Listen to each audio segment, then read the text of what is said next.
fuck I'm supposed to do. Only fuck with a chosen few. Hard work and dedication. My time is overdue.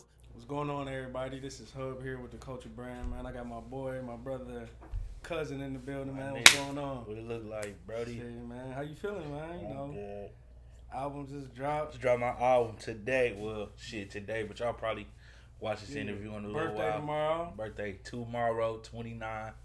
Crisler Arena Legend 2 out now, though, on all digital streaming platforms. Make sure you fuck with me and go get that. Hey, man, what's the reception been like on that?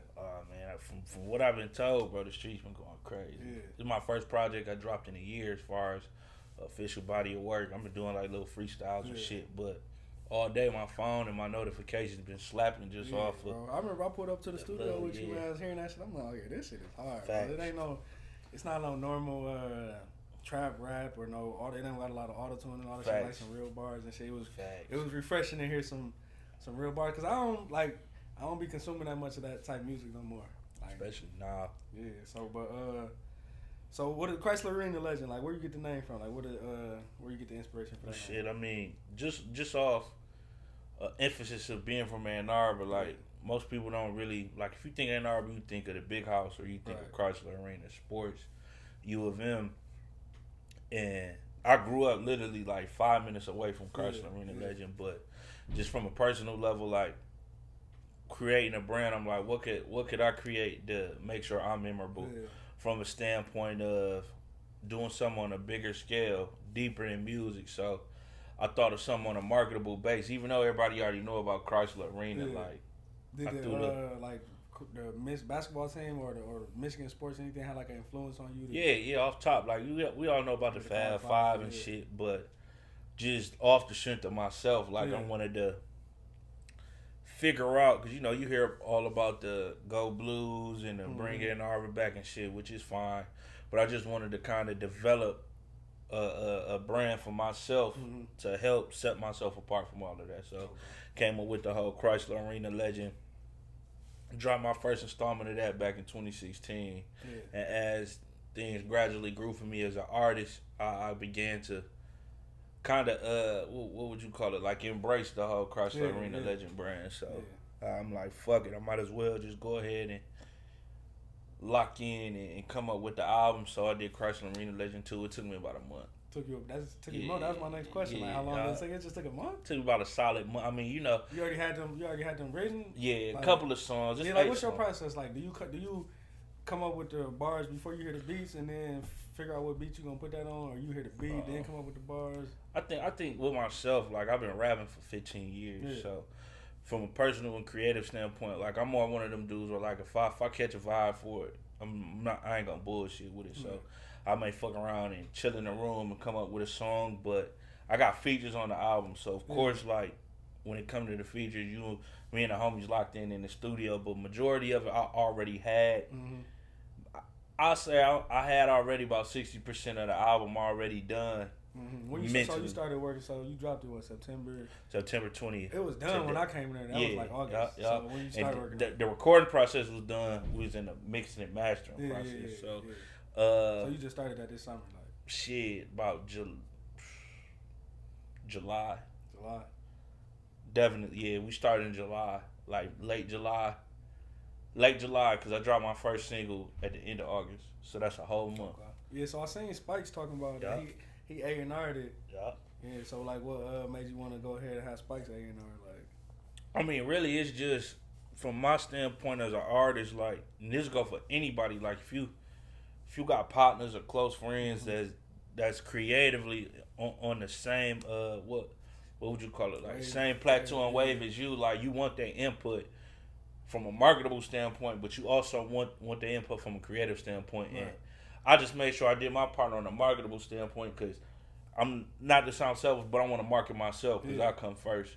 But from a creative basis, like, the homie was like, hey, he helped me curate the songs. Not song structure, but the track listing and certain songs and stuff, like the songs with the features and shit. Because like I said, I had most of the songs with myself on them already created. I just needed to record them. But as far as the songs like Boss Type and Triple Double, and we got a song with the homie Dash called It's Alright. Yeah. The homie Spikes definitely helped put them tracks together and shit. So shout out to my brother Jay Spikes too, man, for helping me put the body of work together and shit.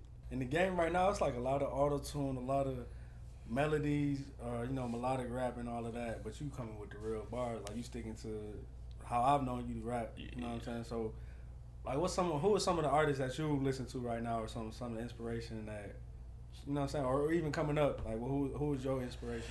Well, I mean, as a teenager, like, we not, as a 90s kid, like, we pretty much, all of us stuck to the same core as far as the Biggies, the Pacs, the Jays, but I feel like as you get older and you start to catch a personal vibe with yourself, you veer off and tend to go into what fits you. But as I got older and started, going through the motions of finding myself as a man and shit like that, like a lot of J. Cole, J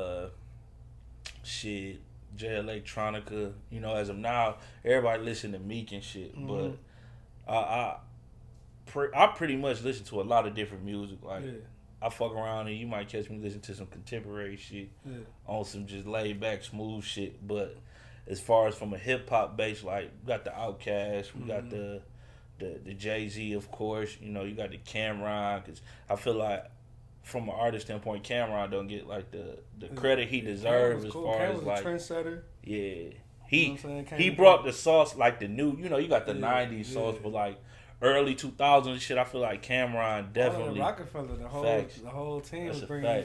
They was setting all of the trends, the jerseys, to the button-ups, to the bandanas, wearing pink, all that.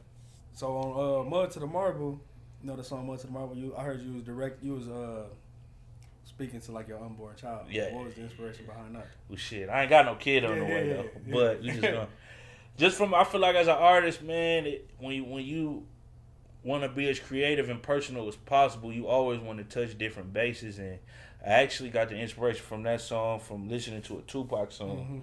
And on a specific song, he spoke about like basically getting his shit together. So getting his shit together so when he is finally ready for a child, he can be the best father he can be. And I feel like if you pay close attention to the song, I threw my mother on the beginning of the song. My father wasn't around, so like that's really the only we got uncles and shit that show you the ropes. But for the most part, as a person, as a man, like my mom really gave me the game and shit, and that's where the unborn child came in effect at the opening line and shit. Because even though as a man, bro, you ain't got no kids, but the progress that you making now, if that day comes, you want to make sure you got your shit together. Definitely. So I just felt like then keep in mind with it being the last song, I started the album on a personal level, so I wanted to end it on a personal level. And then the first thing you said was the unborn child, and I feel like that sparks a lot of interest.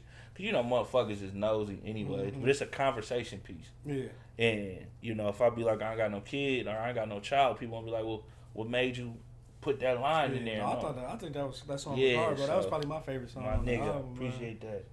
One of the songs I heard you mention, Seven Flames. Yeah. And he was like a legend in the area for rapping and stuff. So like, how did his death affect you or affect the music scene out here? I mean, I'm gonna be 1,000, bro. Like, not veer off a little bit. Flames is as a solo, because I'm in a group called Pinnacle, but we've always pushed creatively working on solo shit. But Flames was my first ever solo feature. So like this all the way back to 2008. But just personally, like, it fucked me up to hear that shit, because he was so cool. He always showed love. He always gave inspiration, but then he also did his shit too. So everything came full circle. Yeah.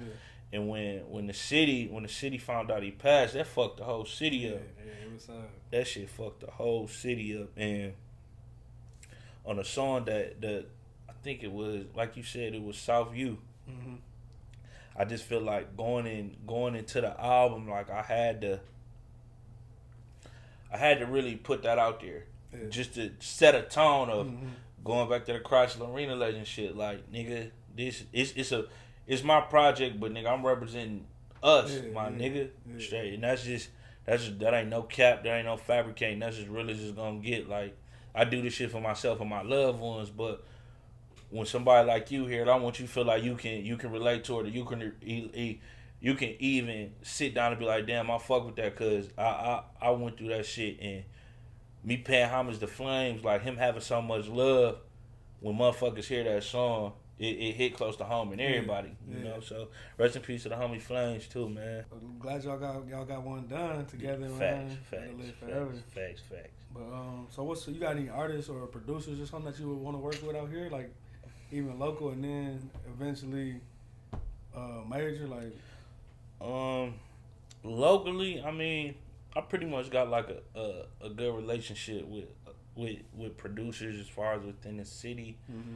See him in the studio and shit, you know. But on a grand base, like nigga, I wanna lock in with Knife Wonder. Mm-hmm. This cat named No ID from Chicago. Yeah, and also this production group called 1500 or Nothing. Yeah, they used to work with Nick. Facts. So, they did like the whole Victory. Yeah. Yeah. Did you was you a big Nip fan? Like his death affect you? Yeah. No nigga, no lie. When bro died, like nigga, he on the song Victory Lap, like that the first line where he was like, nigga, I'm prolific, I'm so gifted. Yeah. Nigga, like that shit just it hit you because like nigga, when you wake up and you gotta get to it, bro, ain't no sleep with that shit, bro. Like it ain't. I'm the type that's gonna go facts, get it. Nigga. Yeah, man, Nip that fucked me up, bro. Like I ain't really had nobody close to me die before, so I ain't never cried over that. That shit made you feel, yeah, bro. I dropped some tears for Nip, bro. I ain't gonna lie, man. Bro. That shit, like you know, like when you speaking to your older cousins or something, and niggas speak on when Pac died. Like, imagine when we had kids and we talk about Nip. Felt, like, I couldn't believe that it hurt me like that. You know what I'm saying? Because I ain't never meet Nip. I didn't went to a concert, went to a store and shit. But it ain't even like niggas knew him personally. Yeah, I didn't know him. But it was just like he had so much to give, bro. I ain't never had an artist that gave me as much. Facts. You know what I'm saying? Info, game, all of that. I ain't had an artist that gave me that much. So nigga fuck around, feel bad for Lauren London, feel bad for his mom, for his kids, feel bad for his brother. But he gonna live on no cap because everybody, it's fucked up to say, but him passing away, it inspired a lot of people to boss up and just it inspired me, bro. I be feeling like, you know what I'm saying? He'd be proud of niggas I don't feel like that. doing shit, and I'll be like, you know what I'm saying? What would Nip do? Like Nip would go and get it. Yeah, he'd sit back, come up with a plan, make sure he got himself in order personally, then get up and go get to it. Right, definitely. So Legendary University, like that's the brand you starting up. Like, explain that to me. Like. Well, Legendary University is a clothing line that I started. Well, not really started, but it's a clothing line I created about a month and a half ago. As far as just the slogan that we live by is legendary lifestyle, educated bosses. Meaning that whatever you do, first thing you should do is make sure you're educated enough to complete that goal. Right. If you go play basketball, you want to make sure mentally you know the certain steps you need to make to be a successful basketball player. So that's where the educated bosses come in line at. And I created this just so I could have something to call my own. Right. But the legendary lifestyle, that go back to whatever you do, you got to do it with a purpose and make sure motherfuckers remember you. So if you a stripper, you want to be the coldest stripper, make sure motherfuckers come in there and remember who you is. But just as an artist, going back to the Crisler Arena Legend thing, like on the music side, motherfuckers always know it's Crisler Arena Legend. Outside of being cousin, like Crisler Arena Legend is the home base brand. But as a businessman, Legendary University is me as far as having something this is home base basically. Whether it's shirts, whether it's giving back to the homeless, whether it's clothes and all that shit. So, and it's September now. We'll be looking for some Legendary University stuff that we doing for the homeless around the holidays. Yeah. We gave back we gave food and fed food to the homeless last Thanksgiving, but we got some stuff in the works around this holiday as far as Legendary University sponsoring the Delana Center and shit like that. So, okay, that's what's up, man. So how far you see the Legendary University going? Like you want to take it to like full gear, like hats, hoodies? Yeah, no, that's already locked in. Like if you don't know, man, go hit me up. We got the shirts on deck right now. We got a black and white colorway, but we will have amazing blue colorway dropping next week for the Michigan home games and stuff. So make sure you lock in with me, lock in with the homie KP. Those are on the streets right now, but within due time, as far as around the holidays, we will be having special edition hoodies. We will have beanies. You know me one of yeah, say that. So what you got coming up next, man? You got some visuals coming out? Like Right now, bro, all of October, because September we want to focus on getting the album off the ground and shit. So we're just going to use the rest of this month to lock in on the promotional schemes. But October, we're going to get the ball rolling on some visuals. My top 2 songs right now that I'm looking to shoot videos for is Southview and Ball Forever. We got Boss Type on the way too. Okay. Shout out to the homie Dash too. He in Atlanta right now, so we just waiting on him to touch back down and knock that out. But we got Ball Forever and we got Southview on the way to visuals for that. And Fat Five Showcase will be coming back. Motherfuckers don't even know that, but I might as well break the shit now.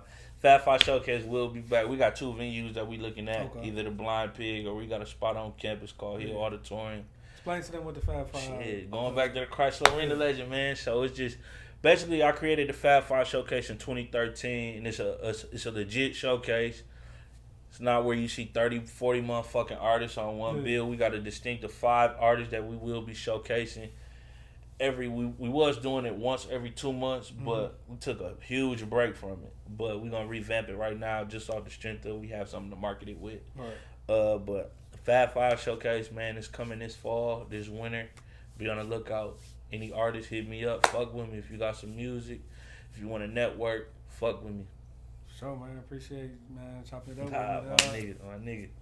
You know it. Yeah, man. Tell everybody to go cop that album, man. It's on Tidal. That's why I got it on Hey, Tidal. look. iMusic, Apple Music, all Go that. get my album, Crisler Arena Legend 2, on all streaming platforms. Apple Music, Spotify, Tidal, Amazon Music. Your mama probably got it too. Just ask her. But it's out right now. It dropped today, September 20th. I appreciate everybody who's showing me love. Follow me online on all social media platforms at Official Cousin. I repeat, at Official Cousin. That's OFFICIALCUZEN. If you got any business, if you want to lock in on anything, book me. Go on Google, wherever you email at, Pinnacle ENT bookings at Gmail. And if you can't reach me there, go to officialcousin@gmail.com. You dig. Man. Shout out to Culture Brand too. We locked in all 2019, man. Shout out to my niggas from the West Side. Shout out to my family. Shout out to my loved ones. Shout out to everybody who been supporting me. Appreciate y'all. Shit, you got some bars you want to drop? Shit. Only holding up I do is when I'm lifting weights. Gave you the keys, now it's time to put you in your place. I hear him talking. Tell these niggas say it to my face and keep walking, because we run into that money race 3 a.m. Now let me check my text messages. Sex messages from these women that talk reckless. My ex telling me that she missed me. I want to level it. I might text back due to these alcoholic beverages, huh? Big sauce, teriyaki, moving in that big body, looking for a thick thotty. I don't want to hurt nobody. My youngin' got the shotty, chopsticks like a bocce, 20,000 in his pocket. Yeah, that's my nigga Saki. Hold up, let me catch my breath. I'ma count this money up until it ain't none left. I did right to some niggas till this shit went left. No multiple choice question. I'm about my check. Yeah. Hey. My nigga, I appreciate you, bro. Yeah, no doubt, You know it.